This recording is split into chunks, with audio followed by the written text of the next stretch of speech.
Era, né? Mas aí a gente atrasou, acabamos ficando sem 2 aulas, né? No tempo certo, e aí atrasou um pouco. Prof, Oi? eu queria pedir para você postar os slides no Siga, se for possível. Eu já Fica não mais postei lá? fácil, tipo, pra gente copiar alguma definição, alguma coisa, para não ficar procurando na aula, Sim, sabe? sim, eu coloco sim. Eu achei que eu já tinha colocado, mas eu coloco lá sim. Tá? Eu vou conferir se não tá, mas eu acho que de repente já tá lá. Eu não achei. Tá. Agora eu não vou entrar, senão vai demorar muito e a gente precisa terminar o conteúdo. Ah, agora apareceu as caras das pessoas. Meu Deus. O Siga estava atualizando até agora. O Siga, o Meet. Tá, nós precisamos terminar o conteúdo hoje, então, bora lá.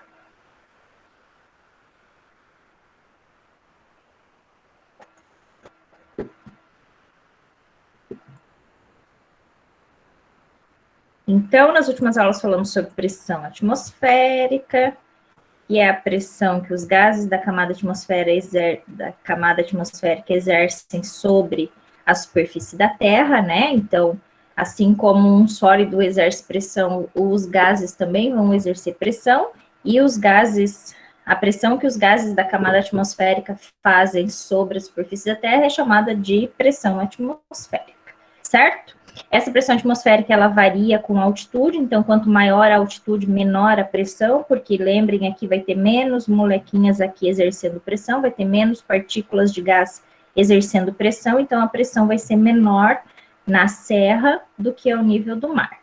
Ok? Lembram disso?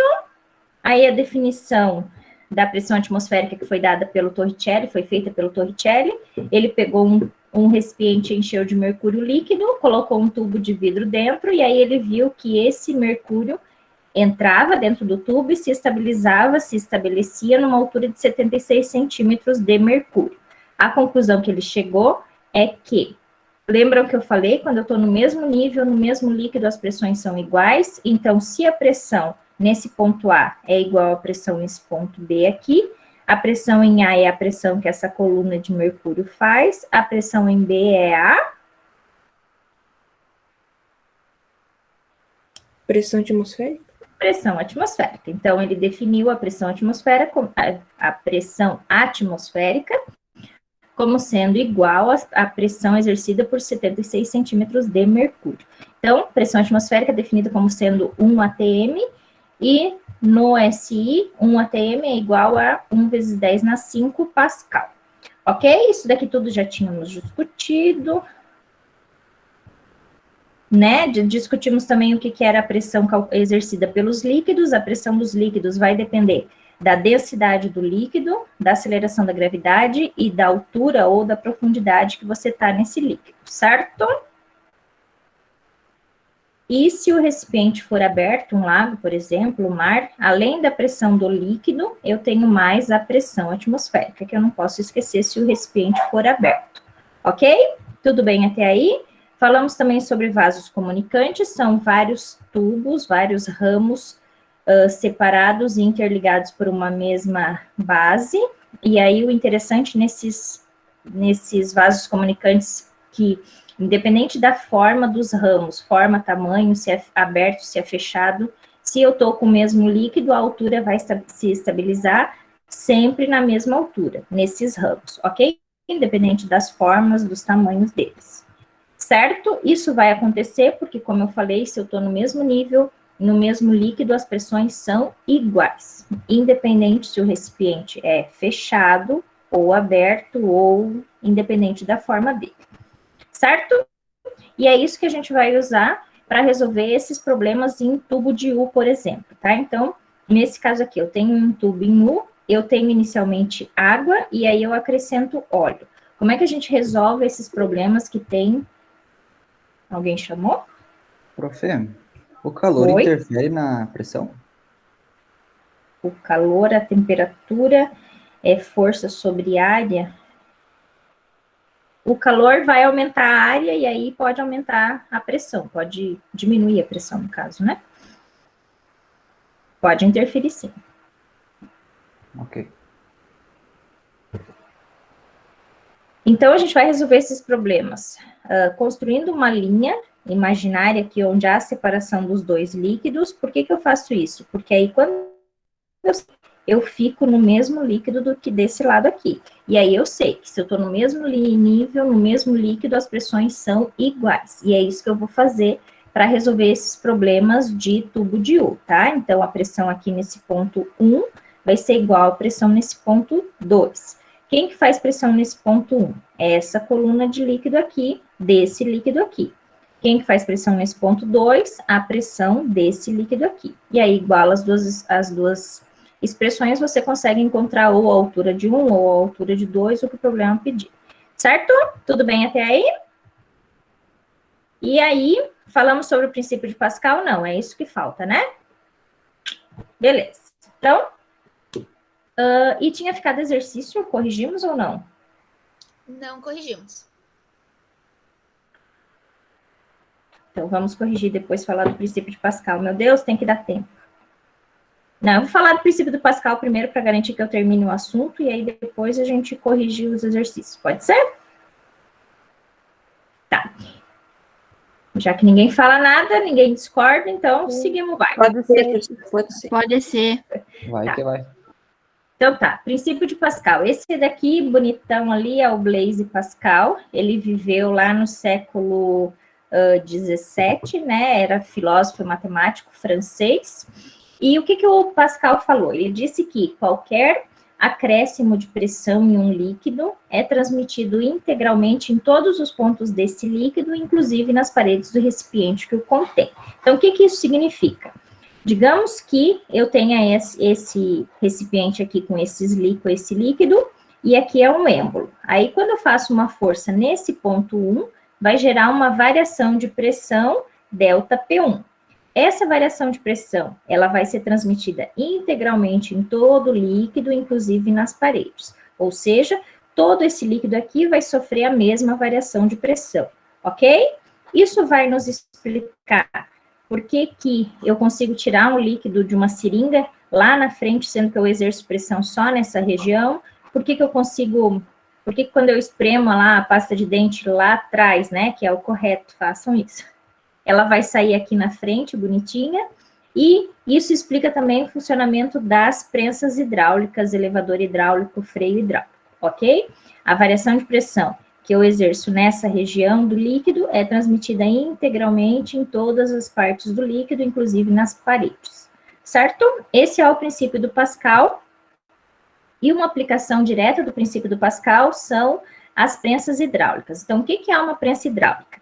Basicamente, uma prensa hidráulica são dois cilindros de diâmetros diferentes, de área de seção reta diferente, tem um de diâmetro menor e um de diâmetro maior, e eles são interligados pela mesma base, e dentro dessa base tem um líquido, ok? Então, o que acontece? Eu exerço uma força menor nessa área menor, e isso vai gerar uma variação de pressão que vai ser transmitida integralmente em toda a região do líquido, inclusive na parede, e isso vai me gerar, como resultado, uma força maior nesse êmbolo de área maior A2, ok? Então, eu consigo replicar, eu consigo fazer uma força muito maior nessa área A2, exercendo uma força muito menor nessa área A1, ok? E aí, se essa variação de pressão aqui, nessa área, pressão é força sobre área. A variação de pressão nesse ponto aqui vai ser a força 1 sobre a área 1. Isso vai gerar como resultado lá uma variação de pressão igual, mas nesse caso aqui vai ser a força 2 sobre a área 2. Essa é a equação da prensa hidráulica, tá? Deixa eu escrever ela melhor aqui. Se você tiver um problema de prensa hidráulica, você usa a equação da prensa hidráulica. É a força 1 sobre a área 1, que vai ser igual à força 2 sobre a área 2. 1 sempre é a de menor área e 2 sempre é a de maior área, ok? Vamos fazer um exemplo ali para ficar mais claro essas definições, tá? Exemplo. Alguém quer ler? Suponha que o êmbolo da esquerda tem uma área de 60 centímetros quadrados e o da direita 600 centímetros quadrados. Se um peso de 60 newtons for colocado sobre o êmbolo da esquerda, gerando um acréscimo da pressão de 1 newton por centímetro quadrado, qual será a força F2 exercida sobre o êmbolo da direita? Tá, então ele está dizendo que a área menor é de 60 centímetros quadrados e a área maior 600 centímetros quadrados. Então, área 1, 60 centímetros quadrados, área 2, 600 centímetros quadrados, ok? Se um peso de 60 newtons for colocado sobre o êmbolo da esquerda, ou seja, se o F1 for igual a 60 newtons, quanto que vai ser o F2 gerado aqui, ok? Então, vamos lá. Usa a equação da prensa hidráulica. Força 1 sobre área 1 igual a força 2 sobre área 2. Eu quero descobrir quanto que é a força 2. Então, essa área 2 que está dividindo, passa para o outro lado multiplicando. Então, vai ficar força 2 igual a força 1 vezes área 2, que estava aqui dividindo, foi para lá multiplicando, dividido por área 1 que estava aqui, ok? Então, força 1 é 60 que o problema dá, área 2, 600, área 1, 60. Então, a força 2 vai ser de 600 newtons, ou seja, eu apliquei uma força de 60 newtons e no final resultou uma força de 600 newtons, ok? É assim que funcionam essas prensas hidráulicas, por isso que com o meu peso lá na prensa hidráulica eu consigo erguer um carro, ok? Entenderam a questão? Entenderam como funciona a prensa hidráulica? Tranquilo? Professor, então, quantas vezes maior for uma área, tipo, vai multiplicar esse número pela força que foi aplicada? Isso. Uhum. Por isso que aquela área se torna maior, por isso que aquela força se torna maior, né? Porque a área é maior. Isso mesmo. O prof, você falou que o F1 era quando era sempre o que era maior?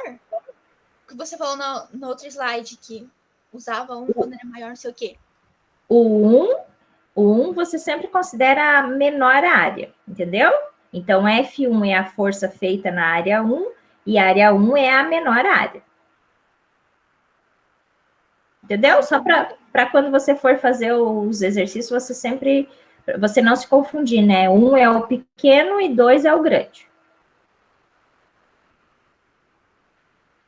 Entendeu, Zedora? Sim, obrigada. Nada. Então tá. E aí, para terminar, então isso daqui é a prensa hidráulica, né? Usada em oficina, em posto de gasolina. Aqui tem mais um exemplo, depois vocês olhem ali ele com calma. Basicamente é a mesma coisa, só que o contrário, o diferente é que ele não dá a área, ele dá o diâmetro. Aí precisa calcular a área, certo? Isso daqui sempre é uma área circular. Então, se o problema der o diâmetro ou o raio, você tem que calcular a área para depois usar a equação da prensa hidráulica, tá? A área do círculo, πr ao quadrado. O raio é a metade do diâmetro, ok? Muito bem, e aí... Mas daí tem que transformar para aquelas unidades, metros quadrados? Ele vai dar, né, quando você calcular a área aqui, se o diâmetro está em metro, a área vai dar em metro quadrado, né? Certo? Porque você vai fazer 0,5 metros vezes 0,5 metros, vai dar ao quadrado. Entendeu? Sim. E aí, para encerrar, então, o assunto, a gente vai falar sobre empuxo. O que é o empuxo? O empuxo é uma força, que ela existe sempre que a gente tiver um corpo imerso em um líquido, tá? Então, sempre que a gente tiver um corpo imerso totalmente ou parcialmente, vai existir uma força vertical para cima, tá? Vocês já observaram que quando a gente afunda um objeto dentro da água, quanto mais fundo a gente vai, mais difícil é para empurrar? Já observaram isso? Isso acontece por causa dessa força aqui, ok? Porque quanto mais fundo, maior vai ser essa força e ela empurra para cima, certo? Por isso que vai ser mais difícil você empurrar ela para baixo. Então, sempre que a gente estiver imerso num líquido, mesmo que não seja totalmente, pode ser parcialmente, vai existir uma força vertical para cima. Essa força é chamada de empuxo, ok? Então, de onde que vem o empuxo? Qual é a natureza do empuxo? Quando a gente está num líquido, lembrem, esse líquido vai exercer pressão sobre toda a região daquele objeto. Imagine que você tem um objeto dentro do líquido. Todo esse objeto está rodeado de água, então todo esse objeto vai sofrer pressão, ok? Concordam? Todo esse objeto vai sofrer força ao seu redor. As forças que são laterais, elas estão no mesmo nível, no mesmo líquido, então o que vai acontecer com elas? Elas vão se cancelar, elas vão se anular. E o que vai sobrar vai ser a força do líquido que está em cima e a força do que está embaixo do corpo, de todo o líquido que está embaixo. Como a parte de baixo do objeto é sempre maior do que a parte de cima do líquido, certo? De líquido que tem, a resultante vai ser para cima, ok? Conseguem observar aqui, ó, como a quantidade de líquido que tem em cima é menor que a quantidade de líquido que tem embaixo, e isso sempre vai ser assim, sempre vai ter mais líquido embaixo, a resultante é para cima. Por isso que o empuxo é uma força para cima, ok? A gente vai representar empuxo pela letra E maiúscula. Professora, Oi? e se o bloco estiver de lado? Dá no mesmo. As laterais vão se cancelar, as forças laterais vão se cancelar e só vai sobrar em cima e embaixo, dá no mesmo. Entendeu? Várias experiências foram feitas e aí concluiu-se que o empuxo sempre é uma força horizontal, vertical para cima. Certo? E aí chegamos no Teorema de Arquimedes. O Arquimedes, ele viveu lá antes de Cristo, né? Físico, matemático grego famoso. E ele foi o primeiro a constatar as características do empuxo. Ele disse que um corpo imerso em fluido, total ou parcialmente, tem seu peso aparente diminuído num valor igual ao peso do volume do fluido deslocado. Ou seja, ele está dizendo que o empuxo, isso que ele está falando que é um corpo imerso tem seu peso aparente, esse é o empuxo, ele está dizendo que isso é o empuxo e vai ser igual ao peso, mas é o peso do líquido, do fluido deslocado. Então, ele está dizendo que o empuxo é igual ao peso m vezes g. Mas a gente sabe que densidade é massa sobre volume. Isolando a massa aqui, então a massa é a densidade vezes o volume. Ou seja, substituindo essa massa lá, a gente chega na equação do empuxo, que é a densidade do líquido vezes o volume submerso vezes G. Essa é a definição de empuxo, tá? Então, o empuxo vai ser definido como sendo o produto da densidade do líquido vezes o volume submerso vezes a aceleração da gravidade. Isso é importante, ó, é volume submerso. Se o objeto tiver só com 1/3 dentro da água, por exemplo, você vai considerar só esse 1/3, tá? É só a parte do objeto que está dentro da água que vale para calcular o empuxo. Se calcular todo o volume, tá errado. Entendido? Sim. Sim. Ô, prof, mas Oi? o vai ser só quando tá, tipo, embaixo da água, vamos supor. Quando tá submerso. Isso. Empuxo é uma força que existe em qualquer objeto que estiver dentro do líquido. Se não estiver dentro do líquido, não existe empuxo. Essa era a tua pergunta? Isso, obrigada. Prof, mas daí você pode dar vamos supor, o peso desse objeto inteiro, mas daí a gente vai ter que calcular só a parte que ele está submerso, né? Isso. Não é o peso que importa, né? É o volume. É, o volume. Isso aí. Se eu digo, por exemplo, que o volume do corpo é 30 litros, mas só 1/3 está dentro da água. Então, você vai considerar só 10 litros, entendeu? Para calcular o empuxo.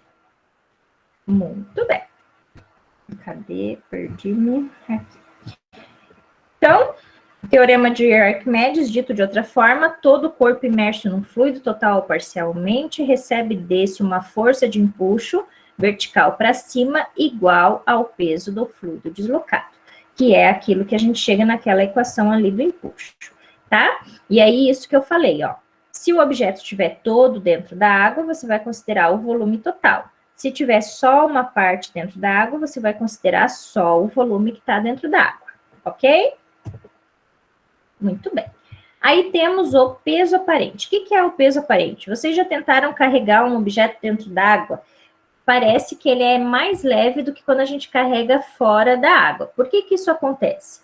Porque, vamos pensar o seguinte, quando a gente tem um objeto dentro d'água, que forças atuam sobre ele? Peso e empuxo. Peso e empuxo. Peso para baixo, empuxo para cima. Quando a gente fizer o somatório, a gente vai ter peso menos o empuxo. Isso é definido como sendo o peso aparente. Por isso que é peso aparente e por isso que ele parece menor. Porque o peso está sendo diminuído do empuxo. Ok? Muito bem. Corpos flutuantes e imersos. Imersos e flutuantes. Então, pensem comigo. Quando a gente coloca um objeto dentro da água, podem acontecer 3 coisas. Quando a gente coloca um objeto dentro da água, que forças existem sobre ele? Peso para baixo, empuxo para cima. Sempre, tá? Sempre vai existir o peso, sempre vai existir o empuxo quando está dentro de um líquido. Pode existir outras forças, mas essas duas sempre vão existir, ok? Então, se eu coloco um objeto dentro da água, podem acontecer 3 coisas. Primeira coisa, se o peso for maior que o empuxo, o que acontece? Peso para baixo, empuxo para cima. Se o peso for maior, ele vai afundar, porque a força que vence é a força para baixo. Muito bem. Então, o objeto vai afundar. Isso vai acontecer quando a densidade do corpo for maior que a densidade do líquido, ok? Segundo caso, quando o peso for menor que o empuxo. Então, o empuxo é maior, o empuxo vence. Então, o objeto vai sair para fora da água. Isso vai acontecer quando a densidade do corpo for menor que a densidade do líquido. E se eu coloco o objeto e ele fica paradinho onde eu coloquei, significa que o peso e o empuxo são iguais. Isso vai acontecer quando a densidade do corpo for igual à densidade do líquido. Ok? Muito bem. Exemplo. Falar alguma coisa? Prof, tinha uma dúvida. Diga. Tipo, se eu jogo uma pedra média, assim, ó, na Fossa das Marianas, lá, que é 8 quilômetros, a pressão é gigantesca lá embaixo, né? Lá no mar. Sim. Tipo, tem chance dessa pedra ficar, tipo, parada no meio do trajeto ali? Empatar as forças? Pois é, se ela chegar numa região onde a densidade dela for igual à do líquido, sim. Mas é difícil, né? Pois é. Ô, louco. Oi? Ô, louco. Tipo, a pedra parar no meio do caminho. Isso vai acontecer se a densidade do corpo for igual à densidade do líquido. Daí ela fica ali paradinha. Mas isso Vamos ao exemplo? Quem lê? Teoria, prof. Ai, não entendi. Mas isso, tipo, realmente acontece ou só acontece na teoria da pedra ali? Pode acontecer, né? Eu não sei de nenhum caso que aconteça assim agora de cabeça, mas podemos pesquisar. É esse exemplo? Isso. Então eu vou ler. Então vai. Um cubo de madeira de densidade de 0,6 gramas por centímetro cúbico é colocado num recipiente com água. Sabendo-se que a aresta do cubo mede 20 centímetros, que a densidade da água é de 1 grama por centímetros cúbicos e que o cubo está em repouso, calcule a altura da parte submersa ao cubo. Tá. Eu tenho que falar as outras coisas ou não? Não. O resto é a resolução. Obrigada. Então, a situação é a seguinte. Tem um objeto dentro de um recipiente com água, mas ele não está totalmente dentro da água. Tem só uma partezinha dentro da água. Aí, o que o problema diz? Vamos considerar VC, o volume total do cubo, VI é o volume imerso, tá? Então, o volume total. Quando eu quero calcular o volume de um objeto, lembram que eu falei? A gente pode fazer a área vezes a altura, tá? Então, o volume do corpo vai ser a área vezes a altura, o volume imerso vai ser a área vezes a altura imersa, ok? Como que a gente calcula a área de um objeto, de um cubo ali? Você faz lado vezes lado, né? Então, é a aresta ao quadrado, ok? O peso, a gente sabe que é m vezes g, então o peso do objeto é a massa do objeto vezes o g, mas a gente sabe que a massa é a densidade vezes o volume. Lembram disso daqui? Densidade é massa sobre volume. Se eu quero a massa, o volume passa multiplicando, ok? E o empuxo é a densidade do líquido vezes G vezes o volume submerso. Ó, observem que o objeto está parado, certo? Se o objeto está parado, que forças atuam sobre ele? Mesmo ele não estando parado, que forças atuam sobre ele? O peso para baixo e empuxo para cima, certo? Se o objeto está parado, significa que essas duas forças são iguais, ok? Porque ele está parado em repouso. Então, o somatório das forças é igual a zero, então as duas forças são iguais. Ok? Lembram disso lá do primeiro ano? Sim. Sim. Peso. Como é que a gente calcula peso? O peso é m vezes g, que no caso é a densidade do corpo, vezes o volume do corpo, vezes g. O empuxo é densidade do líquido, vezes g, vezes o volume submerso. Tem o g dos dois lados, eu posso cancelar o g. Volume, lembra como a gente ia calcular o volume aqui que eu falei? O volume vai ser a área vezes a altura. Então, o volume do corpo, a área vezes a altura. O volume imerso, área vezes a altura imersa. Tenho a área dos dois lados, cancela também. Então, a densidade do corpo vezes a altura vai ser igual à densidade do líquido vezes a altura submersa. Densidade do corpo, 0,6. Altura, a aresta do cubo, que o problema dá, ó, 20 centímetros. Densidade do líquido, 1. A altura submersa que eu quero descobrir. Então, 0,6 vezes 20, 12. Dividido por 1, 12. Ou seja, a altura imersa, a altura que está dentro da água, é de 12 centímetros. Acompanharam o problema? Entenderam o problema? O ponto desse problema é, você vai fazer análise das forças, tá? Se o objeto está em repouso, a força peso para baixo é igual ao empuxo para cima, certo? Como que calcula peso? M vezes G. Mas quando a gente está falando em densidade, você usa densidade vezes volume vezes G. Igual ao empuxo, que é a densidade do líquido, vezes G, vezes o volume submerso.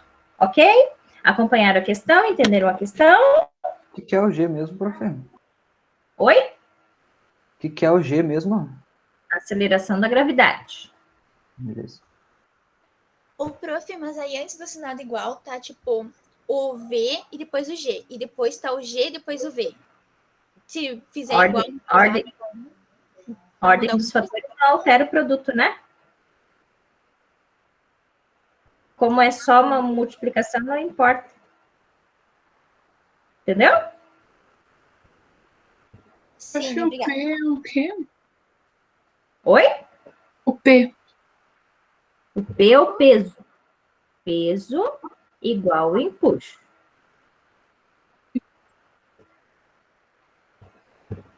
Querem um tempinho? Prof, mas se o objeto estiver descendo, seria outra fórmula, né? Ou se ela estiver. Me esqueci. Supondo que ele estiver descendo, sei lá, estiver afundando, seria outra fórmula. Não. É a mesma coisa? Uhum. Só que daí o peso é maior que o Porque, impulso. na verdade, ó, a gente só vai analisar o caso quando o objeto estiver parado, né? A gente não vai analisar o objeto em movimento. Ah, tá, agora entendi. Beleza? Tudo bem.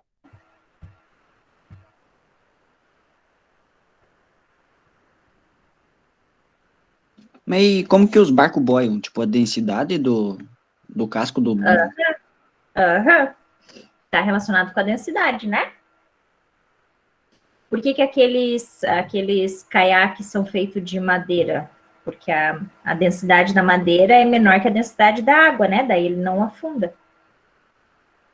E os navios também, né? Eles são feitos hoje em dia com material de densidade menor que o da água também para não afundar. Aí o que que acontece se fura o navio? Entrar? Hã? Entrar Entra água, daí água, afunda. claro. Entra água. E aí o que que acontece? Ele afunda, porque aí vai mudar a densidade do barco. A água dentro vai fazer com que mude a densidade do conjunto, né? E aí ele afunda. Certo? Muito bem. Esse exemplo 2, no caso 8, eu quero que vocês olhem depois, tá? E aí, esse também é um exemplo de empuxo, e vocês têm que fazer somatório das forças, tá? O ponto dessas questões com empuxo sempre vai ser o somatório das forças. Então, lembrem lá das leis de Newton, tá? Então, se o objeto está parado, significa, ó, que a força resultante é igual a zero. Então, você faz análise das forças. Ó, só para explicar rapidinho essa daqui, tá? Eu não vou entrar em detalhes. Depois vocês olhem, se não entenderem, daí a gente discute. Tem uma bolinha que está presa por mola. Então, se ele está preso por mola, além do peso para baixo, do empuxo para cima, nós temos mais a força da mola, ok? Se ele está preso pela mola para baixo, a força da mola é para baixo, ok? Então, nós temos peso para baixo, força da mola para baixo e empuxo para cima. Então, você soma todas essas forças. Para baixo, positivo, então o peso e a força da mola positivo, e o empuxo para cima, negativo. E isso tudo igual a zero, porque o objeto está parado, ok? Então, se eu quero saber, por exemplo, a força da mola, o empuxo está negativo, passa para lá positivo, o peso está positivo, passa para lá negativo. Calcula o empuxo, calcula o peso e diminui e você encontra a força da mola, ok? Muito bem. Tenta fazer esse exemplo depois, e aí qualquer dúvida, manda um e-mail lá ou a gente marca uma hora para discutir, beleza? Beleza. Deixa eu só fazer as contas aqui, quando que vai ser a nossa prova mesmo? Hoje é dia 10, né? Aí, semana que vem eu vou pegar uma aula da Andressa na quarta. Então, nós vamos ter aula dia 16, a da Andressa. A prova vai ser nesse dia já? Não. Só para eu não atropelar muito as coisas. Eu acho que fica muito em cima, né, para a gente fazer nesse dia. O que vocês acham? Pra mim, quanto mais longe, melhor. Vai ser numa quarta de manhã? Não. É. Não. Eu acho que não é ruim. Mas daí o tempo da prova vai quarta-feira ser que só vem. uma aula? Oi? O tempo da prova desse vai ser a de uma aula? Vai ser de 2 aulas, né? Uhum. Esse horário aqui, por exemplo. Tá, então... Tá, é porque eu não quero atropelar essa aula também, né? Eu não sei se vai dar tempo da gente corrigir tudo. Ou Então, só, vamos tipo, fazer... no dia 16 você passar uma lista de exercício de preparação para a prova, e daí na outra semana a gente faz a prova. Qual, né? Então, dia 16, a gente faz uma revisão e aí discute as questões do trabalho, se vocês ficarem com dúvida, alguma coisa, e aí fizemos a prova dia 24, pode ser? Beleza. E o trabalho tem que entregar, então, dia 16 ou antes? Ou hoje, no caso? Amanhã? Não, dia 16, né? Eu já tinha falado. Tá bom. Eu vou trocar lá no SIGA. Então, o trabalho fica para o dia 16 e a prova fica para o dia 24. É o que eu já tinha, era o que eu estava considerando lá já. Então, tá. Ok? Muito bem, entenderam o empuxo? Vamos, então, corrigir aqueles exercícios. E aí, depois eu deixo outros exercícios, incluindo esses de empuxo. Ok? Então, vamos lá. Cadê o trabalho? Não, trabalho não. A lista. Vamos, filho. Não o que, Mariana?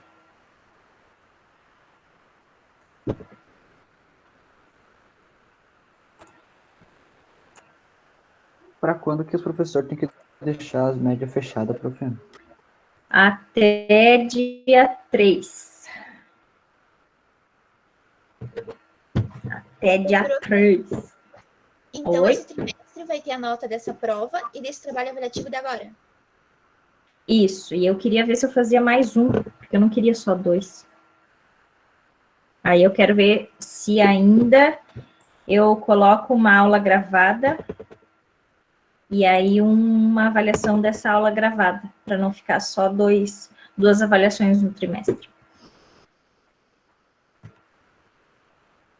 Essa lista aqui, ó, nós não corrigimos ainda? Não. Não. Não? Mas já fizeram, né? Sim?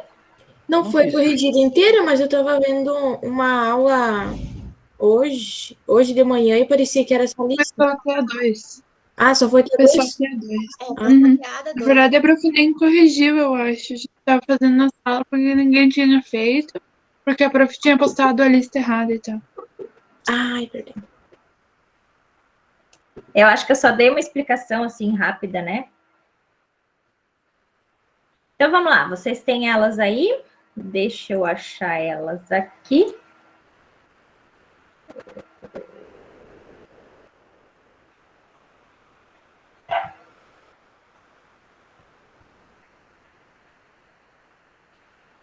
Cadê meu caderninho? Deixa eu ver se é essas.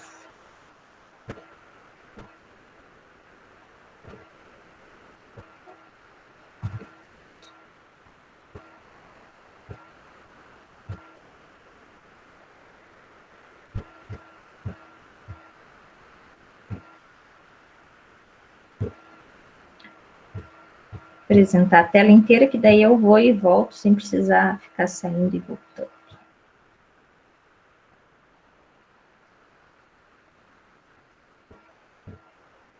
Quem lê a 1? Um bloco retangular tem 6 kg de massa. Calcule as pressões no sistema internacional que esse bloco pode exercer quando apoiado sobre uma superfície horizontal. Gravidade 10 metros por segundo ao quadrado. Tá, então, eu tenho um bloco sobre uma superfície, ele dá a massa desse bloco e ele quer saber as pressões que esse bloco pode exercer sobre uma superfície. Por que ele pede as pressões? Um bloco retangular, né, ou cúbico, ele pode estar apoiado sobre uma superfície de 3 formas, né? Deixa eu só voltar aqui para ver se vocês estão me enxergando. Ou ele pode estar deitado assim, então ele vai ter uma pressão, ou assim, ou assim, certo? As 3 formas em que o objeto pode estar apoiado sobre a superfície. É isso que ele quer. Ele quer que você calcule as pressões que as três formas do objeto estar sobre a superfície podem fazer. E aí, lembrando que é no SI, tá? Então, como é que a gente calcula a pressão? Pressão é força sobre área. Deixa eu apresentar aqui o meu caderninho.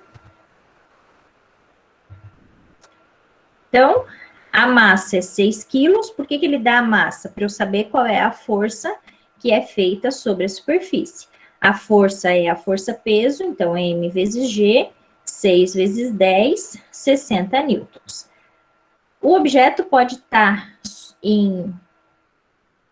deitado, né? Por exemplo, 8 por 10, ou 8 por 15, ou 10 por 15, certo? Ele pode estar apoiado na superfície dessa forma aqui, com a área 8 por 10, ou com a área 8 por 15, ou com a área 10 por 15, certo? Ou deitado, ou em pé, ou de lado, ok? E é isso que eu vou calcular. Então, eu vou ter 3 pressões. Uma pressão quando for a área 1, 8 por 10, 2 pressão quando for 8 por 15 e uma outra pressão quando for 10 por 15. Entendem isso? Então, nesse caso aqui, eu vou chamar de P1, quando eu tenho a área 1, 8 por 10. Lembrando que o problema pede em unidade do SI, então você tem que passar aquele centímetro lá para metro. Como é que passa de centímetro para metro? Divide por 100. Então, a área 8 por 10 vai ser 8 dividido por 100, 0,08 metros por 10 centímetros, que é 0,10 metros. Então, a área 1 vai ser de 0,008 metros quadrados. Então, a pressão 1 vai ser força sobre a área 1, a força é 60, a área 1, aquilo lá, 8 vezes 10 na menos 3, ou 0,008, que vai dar uma pressão de 7.500 newton por metro quadrado, ok? A pressão 2 vai ser quando eu tiver uma área 2, que pode ser 10 por 15, por exemplo. 10, então, passado para metro, dá 0,10 metros por 15 centímetros, que é 0,15 metros. Vai dar uma área de 0,015 metros quadrados.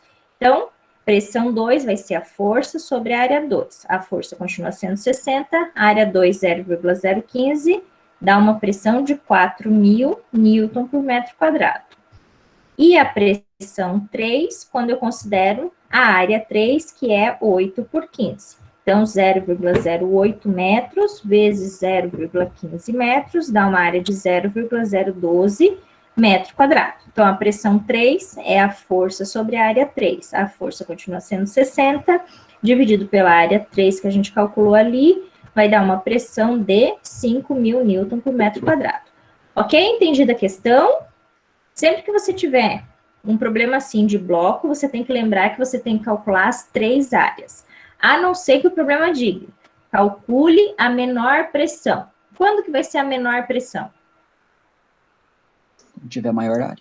Quando for a maior área. Aí você não precisa calcular tudo, pode só calcular a maior área. Ou o contrário, né? Quando ele pedir a maior pressão. Quando que vai ser a maior pressão? Menor área. Quando tiver a menor área, ok? Conseguiram acompanhar, entender a questão? Alguma dúvida? Não? Podemos a 2, então? Sim. Alguém pode ler? Uma pessoa exerce sobre uma taxinha uma força de intensidade igual a 1 newton, perpendicular à sua superfície circular. Considerando o raio dessa superfície 0,5 centímetros e a área do furo provocado pela ponta do percevejo 3 milímetros quadrados, determine em newton por metro quadrado a pressão exercida. A. Pela pessoa sobre a taxinha. B. Pela taxinha sobre o painel. Considere π igual a 3,14. Tá, então, nós temos aquelas taxinhas circulares, né? Aquelas que a gente prega em cartazes, em painéis que temos por aí, né? Então, ele quer 2 pressões. Uma é a pressão que a pessoa exerce sobre a área da taxinha, então você tem que considerar a área circular da taxinha, e na letra B ele quer a pressão que a ponta da taxinha faz sobre o painel. Então, você vai considerar a área da ponta da taxinha, ok? Então, na letra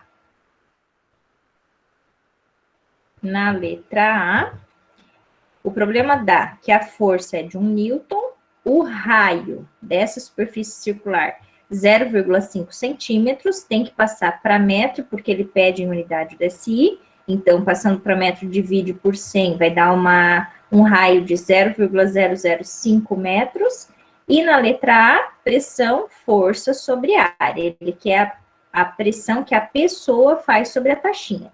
Então, eu tenho que considerar a área circular da taxinha. A área circular, πr ao quadrado. Π, 3,5. O raio é isso daqui, que é 5 vezes 10 na menos 3, né? Escrito em notação científica, ao quadrado. Então, 5 ao quadrado, 25. 10 na menos 3 ao quadrado, mantém a base de 10, multiplica os expoentes aqui. Então, fica menos 6. Então, a área circular é de 78,5 vezes 10 na menos 6 metro quadrado.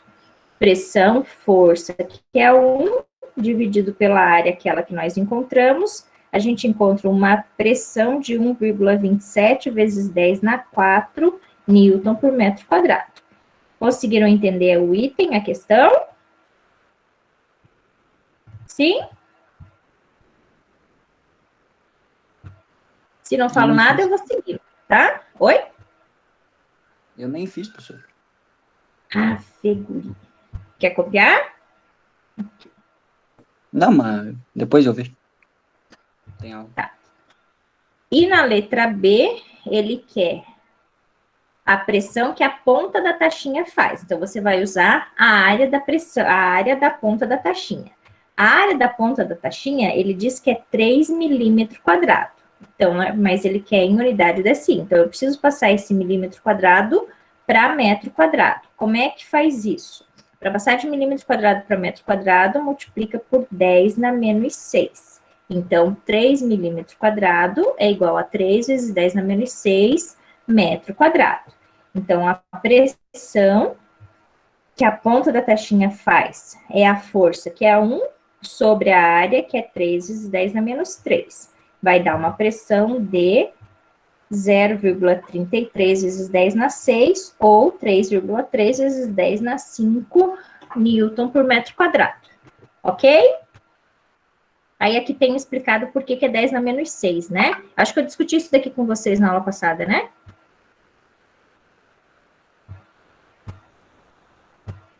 Ô, prof, por que o expoente menos 6, ele passa para cima, para outro lado positivo, depois que faz ali a divisão?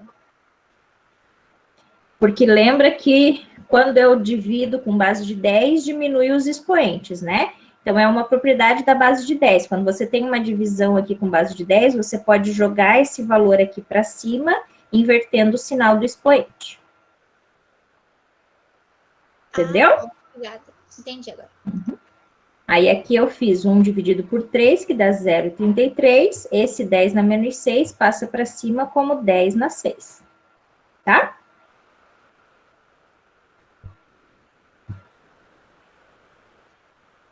Beleza? Beleza. Questão 3, porque... Ah, tá. Uma abelha consegue cravar o seu ferrão no braço de uma pessoa, embora a força aplicada pelo ferrão seja muito pequena, porque ela consegue perfurar a pele do braço. Nós já não corrigimos isso mesmo? Não, corrigimos, prof. Tá, então vai lá. Por quê?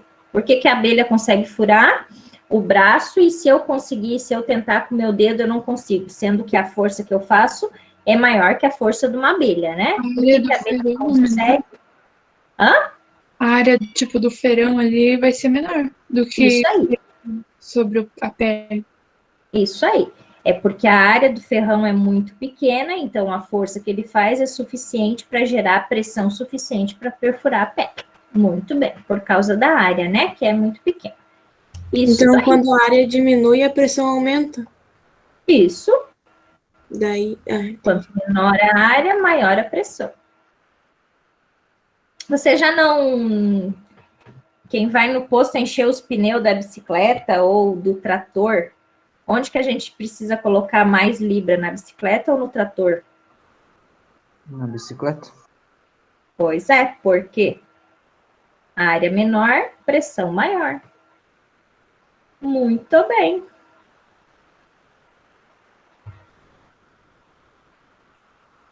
A questão 4, ela é mais complicadinha, né? Fizeram?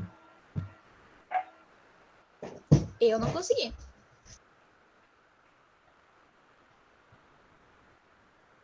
Então, vamos lá. Quem lê?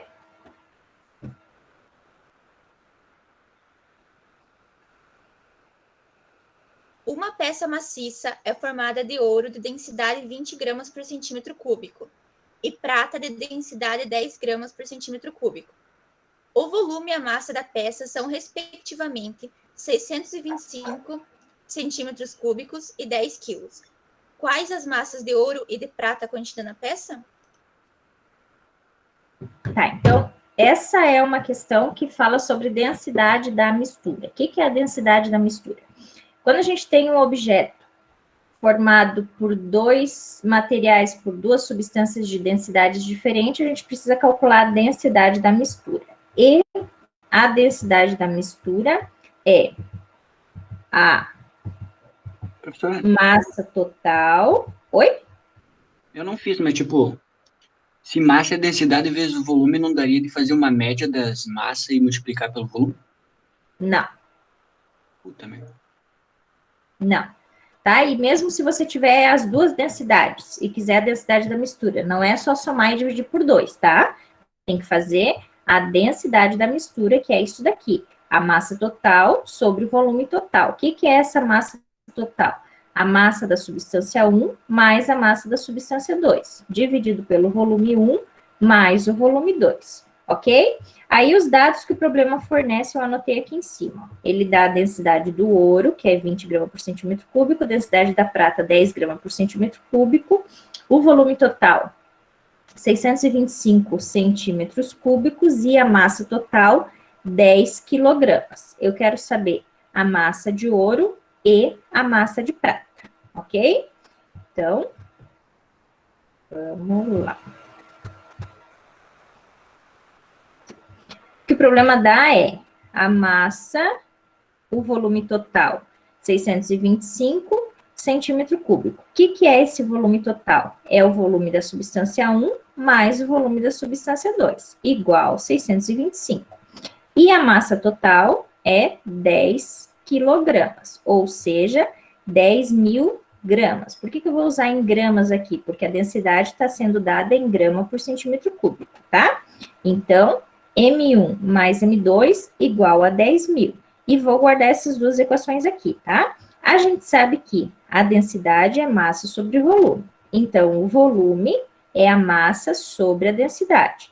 Então, o volume 1 vai ser a massa 1 sobre a densidade 1, volume 2, massa 2 sobre a densidade 2. A massa 1 a gente não sabe quanto é o que eu quero descobrir. A densidade 1 é de 20 e a densidade 2, 10, ok?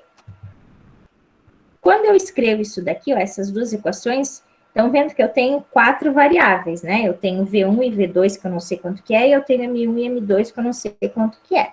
Como o problema está pedindo M1 e M2, eu vou escrever V1 e V2 em função da massa M1 e M2. Por isso que eu fiz isso daqui, ó. Para eu poder fazer V1 mais V2, que é igual a 625, no lugar do V1, eu vou colocar isso daqui, M1 sobre 20, e no lugar do M2, eu vou colocar, do V2, eu vou colocar isso daqui, M2 sobre 10, ok? Igual a 625. Aí, tiro o mínimo entre 20 e 10. Eu costumo fazer o mínimo assim, tá? Eu multiplico esse por esse. Então, multiplicando esse por esse dá 200. 200 dividido por 20 dá 10, então fica 10 M1, mais 200 dividido por 10 fica 20 vezes M2. Então, fica 20 M2 igual a 625. Esse 200 que está dividindo vai passar para o outro lado multiplicando. Ok? Estão acompanhando? Então, vai ficar aqui 10M1 mais 20M2 igual a 625 vezes 200, que dá 125.000. Aí, guardamos essa equação aqui. Como eu quero descobrir M1 e M2, eu tenho duas variáveis. Como é que eu resolvo um problema com duas variáveis? Eu preciso fazer um sistema. Então, eu preciso ter duas equações. Essa é a primeira equação. E a segunda equação é aquela que eu já tinha escrito lá em cima, ó, que é a massa 1 mais a massa 2 é igual a 10.000. A gente pode resolver o sistema ou substituindo, isolando uma variável e substituindo na outra equação, ou somando ou dividindo, como acharem melhor. Para esse caso aqui, eu achei melhor isolar o M1 aqui. Então, o M1 vai ser igual a 10.000 menos M2, o M2 está aqui somando, passa para cá diminuindo. Então, fica M1 igual a 10.000 menos M2. E eu vou substituir esse M1 nessa equação aqui, ó, tá? Então, vai ficar 10 vezes M1, sendo que o M1 é 10.000 menos M2. Então, fica aqui entre parênteses, tá? Mais o resto que continua tudo igual. Mais 20 M2 igual a 125.000. Então, aqui vai ficar 10 vezes 10.000 dá 100.000, menos 10 vezes M2, fica menos 10 M2, mais 20 M2 igual a 125 mil. Então, 20 M2 menos 10 M2 vai sobrar 10 M2, e esse 100 mil que está somando vai passar para o outro lado diminuindo. Estão acompanhando? Então, aqui vai ficar 10 M2 igual a 125 mil menos 100 mil, que dá 25 mil. Então, M2 igual a 25 mil dividido por 10, M2 igual a 2.500 gramas ou 2,5 quilos. Lá daquela equação que eu fiz, que o M1 igual a 10 mil menos M2, eu consigo descobrir quanto que é o M1. O M2 é 2.500, o M1 é 10 mil menos 2.500, que dá 7.500 gramas ou 7,5 kg, ok? Aí a gente consegue descobrir quanto que é o M1 e quanto que é o M2, certo? Acompanharam a questão? Entenderam a questão? Marromeno? Acho que sim. Nossa senhora, será que é longo fazer? Oi? Tem que deixar um monte de linha fazer uma coisa dessa. Tem que deixar um monte de linha. Mas na prova eu não vou cobrar uma tão difícil assim, tá? Quando tiver densidade da Eu mistura, não eu só... entendi, professor. Hã? Eu não entendi. O que você tem que lembrar é que quando a densidade da mistura, você precisa fazer a massa total sobre o volume total. Nesse caso aqui, eu não tenho nem o volume 1, nem o volume 2, nem a massa 1, nem a massa 2. Então, eu preciso escrever um em função do outro. Foi isso que a gente fez ali naquela questão. Tá? Deixa eu voltar lá para explicar de novo, então. Que parte que você não entendeu? Tudo e mais um pouco? Ó. Eu me perdi logo no começo. Né? Tá. O ponto da densidade da mistura é isso daqui, densidade da mistura. Se você tiver um objeto lá composto de duas densidades diferentes, duas ou mais, tá? Você tem que somar todas as massas e dividir por todos os volumes. Nesse caso específico dessa questão, eu não tenho nem as massas, nem os volumes. Então, eu preciso descobrir quanto que é as massas. É isso que o problema está pedindo. Então, a gente vai fazer o seguinte. Tem que analisar o que o problema dá. Ele diz que o volume total é 625. E o que é esse volume total? É o volume 1 mais o volume 2, igual a 625, ok? Guarda isso ali. Agora, ele diz que a massa total é 10 quilos, ou 10 mil gramas. Por que eu vou fazer em grama? Porque a densidade está em grama, certo? Então, 10 mil gramas.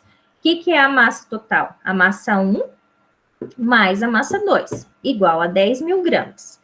Aí eu tenho essas duas equações aqui, mas eu tenho 4 variáveis, V1, V2, M1 e M2. Como o problema não quer V1 e V2, você pode escrever o V1 em função das massas, o V1 e o V2 em função das massas. E é isso que eu vou fazer. Como é que eu posso fazer isso?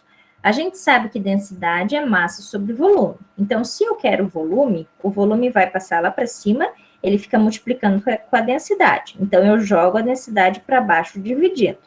Então, o volume é a massa sobre a densidade. Volume 1, massa 1 sobre a densidade 1. Massa 1 sobre a densidade 1, que é 20. E o volume 2 é a massa 2 sobre a densidade 2. Massa 2 sobre a densidade 2, que é 10, ok?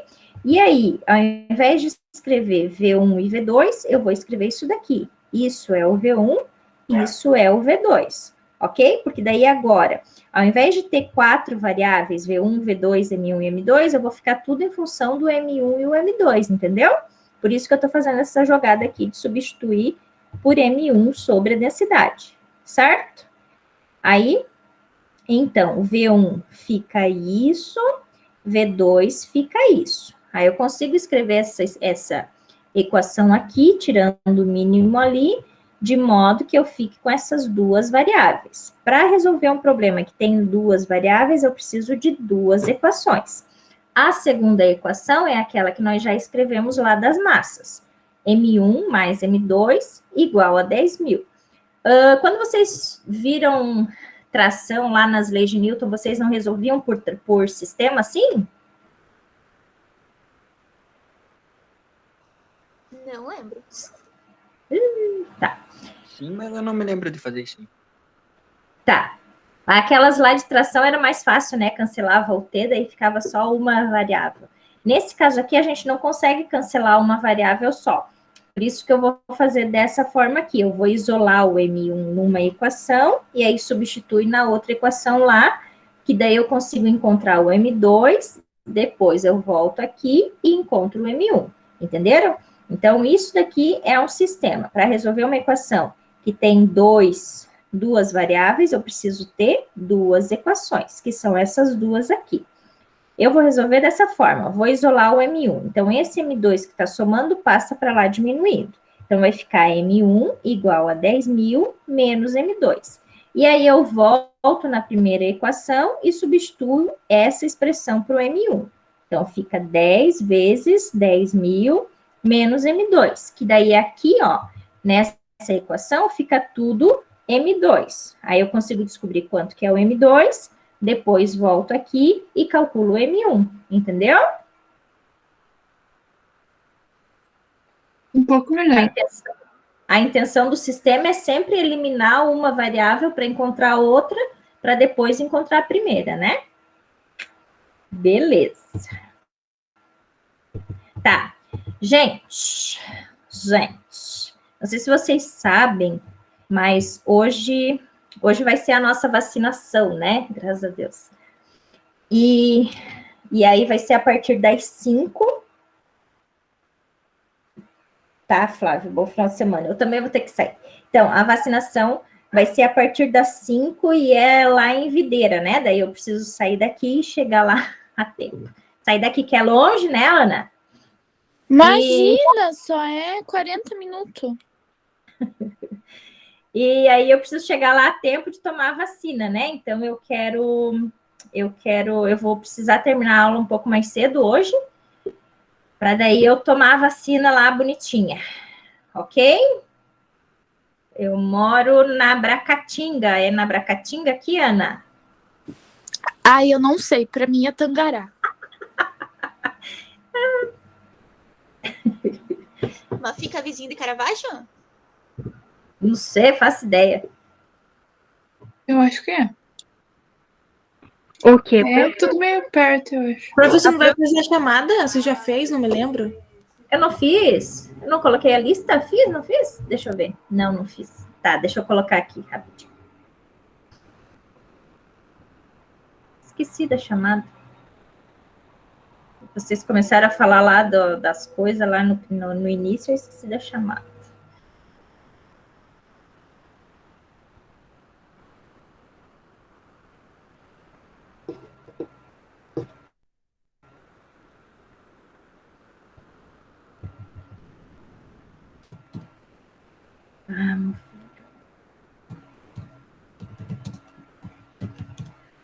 Hoje é 10, né?